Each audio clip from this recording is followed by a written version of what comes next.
Sorry, मैं कुछ नहीं सुनना चाहती। Please leave. Watchman, watchman. जी जी मैडम। जी। तुम ड्यूटी कर रहे थे या सो रहे थे? इन्हें प्लीज बाहर का रास्ता बता दो। चलिए। मिसेस मेहता, प्लीज प्लीज हमारी बात तो सुनिए। देखिए, हमें आपकी मदद की जरूरत है। परिधि बेकसूर है, मेरी देवरानी है वो। और ये बात हम भी जानते हैं और आप भी जानती है कि उसने कोई कत्ल नहीं किया है। परिधि निर्दोष है मिसेस मेहता। प्लीज प्लीज मेरी बात समझने की कोशिश कीजिए ना। प्रतीक भैया मेरे देवर परिधि से बहुत प्यार करते हैं। अगर परिधि को सजा सुना दी गई तो वो अपनी जान दे देंगे। अब आपकी गवाही मेरे परिवार को बचा सकती है। प्लीज इतना छोटा सा एहसान कर दीजिए मुझ पर और मेरे परिवार पर। मैं जिंदगी भर आपकी कर्जदार रहूंगी। Please Mrs Mehta. चलिए। प्लीज मिसेस मेहता, इतना फेवर कर दीजिए हम पर। प्लीज, मैं जिंदगी भर आपकी कर्जदार रहूंगी। Please please Mrs Mehta, please.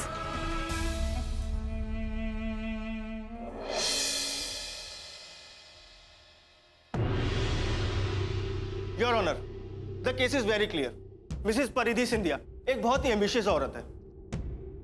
बहुत ही कम समय, बहुत थोड़े समय में ये बहुत जल्दी शोहरत हासिल करना चाहती थी, एक टीवी एक्ट्रेस या फिर एक फिल्म स्टार की तरह।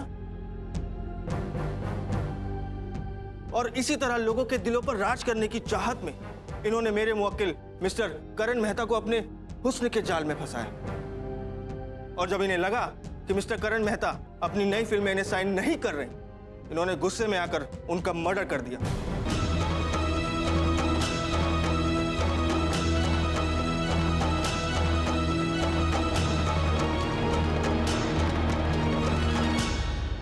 और यही सच है मिलॉर्ड। और इस सच को झूठा साबित करने के लिए मेरे फाजिल दोस्त मिस्टर पंकज सिंधिया के पास भी कोई सबूत नहीं। That's all milord. Defence. Your honour, मेरे साथी वकील ने अदालत में एक मनगढ़ंत कहानी पेश की है जिसका सच्चाई से कोई वास्ता नहीं। दरअसल हकीकत यह है, मिस्टर करण मेहता एक दिलफेक किस्म के इंसान थे। एक्ट्रेस बनने की ख्वाहिश रखने वाली लड़कियों को बड़े बड़े सपने दिखाकर अपने गंदे मकसद को पूरा करते थे। यही सच है। आप एक क्वालिफाइड लॉयर हैं। आप अच्छी तरह जानते हैं अदालत में शब्दों की नहीं, सबूतों और गवाहों की जरूरत पड़ती है। और जो आप अभी तक पेश नहीं कर सके हैं, आपके पास अभी भी कुछ पुख्ता सबूत हैं या चश्मदीद गवाह हैं, तो यह अदालत आपके पक्ष को जरूर सुनेगी।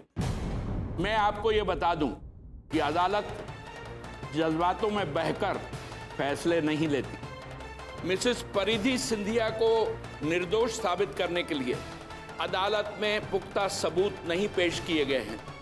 मौकाए वारदात पे जो सबूत मिले हैं उसके आधार पर यह अदालत परिधि सिंधिया को गुनाहगार मानती है। यह अदालत परिधि सिंधिया को करण मेहता के खून के इल्जाम में 7 साल की सजा सुनाती है।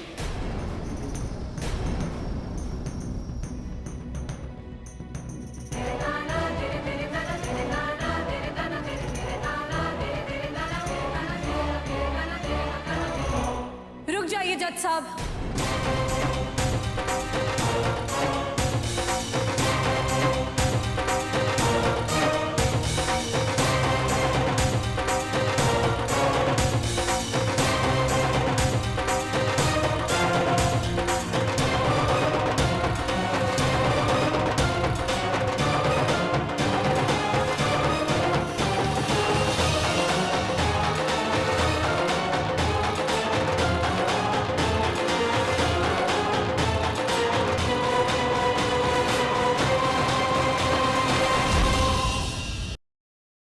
Order order.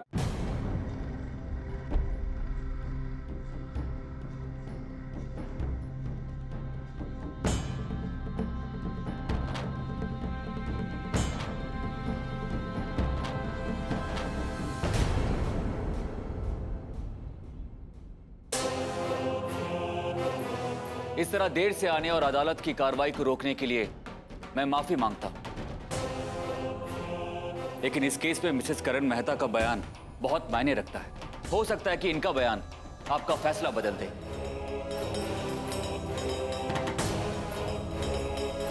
और एक निर्दोष इंसान बच जाए।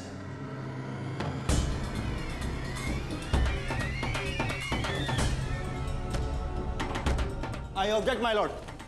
देखिए, बहुत देर हो चुकी है मिस्टर। जज साहब अपना फैसला सुना चुके हैं और सजा का ऐलान भी हो चुका है।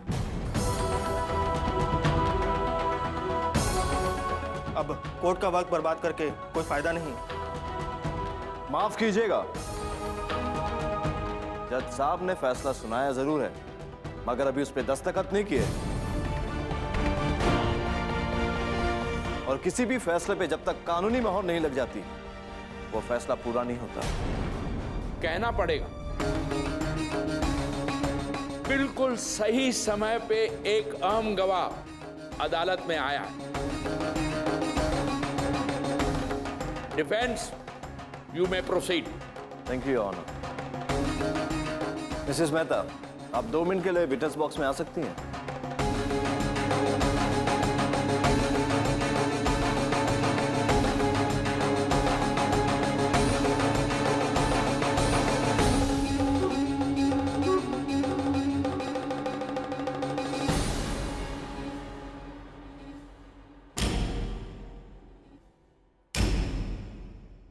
मिसेस मेहता, आपके साथ जो कुछ भी हुआ उसका मुझे बेहद अफसोस है। आपको इस केस की जानकारी तो है ही।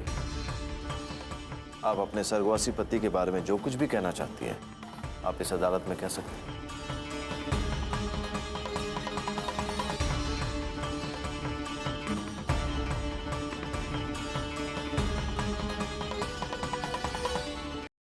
जज साहब, करण से शादी करना मेरी जिंदगी की सबसे बड़ी गलती थी।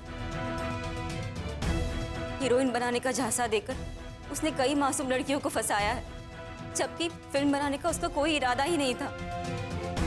वो एक गिरा हुआ इंसान था, हर एक औरत को बुरी नजर से देखने वाला। और परिधि सिंधिया ने जो भी किया, वो अपनी इज्जत बचाने के लिए किया।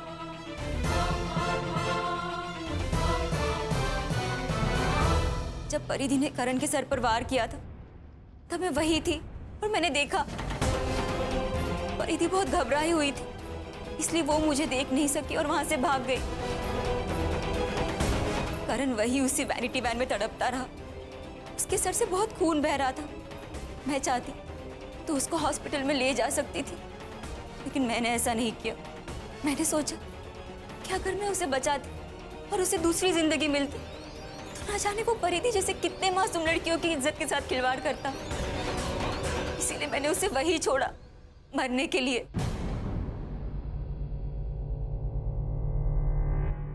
अब आप मेरी इस हरकत को कत्ल समझते तो यही सही, लेकिन मैंने ये सब अपने लिए नहीं किया है। ये सब मैंने परिधि जैसे मासूम लड़कियों की मान, सम्मान और इज्जत बचाने के लिए मैंने मेरे पति को मरने के लिए छोड़ दिया। मैं यहाँ यही कहने आई हूँ कि परिधि ने मेरे पति का कत्ल नहीं किया, वो बेकसूर है।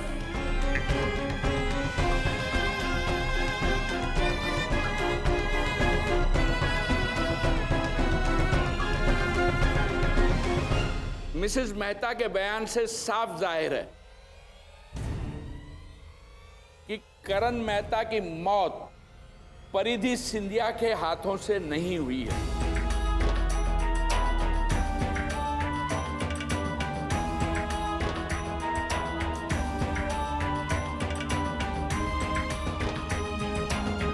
इसीलिए अदालत पुलिस से हिदायत करती है कि वो इस केस की दोबारा जांच करे और ये अदालत परिधि सिंधिया को करण मेहता के मौत के केस से बाइज्जत बरी करती है।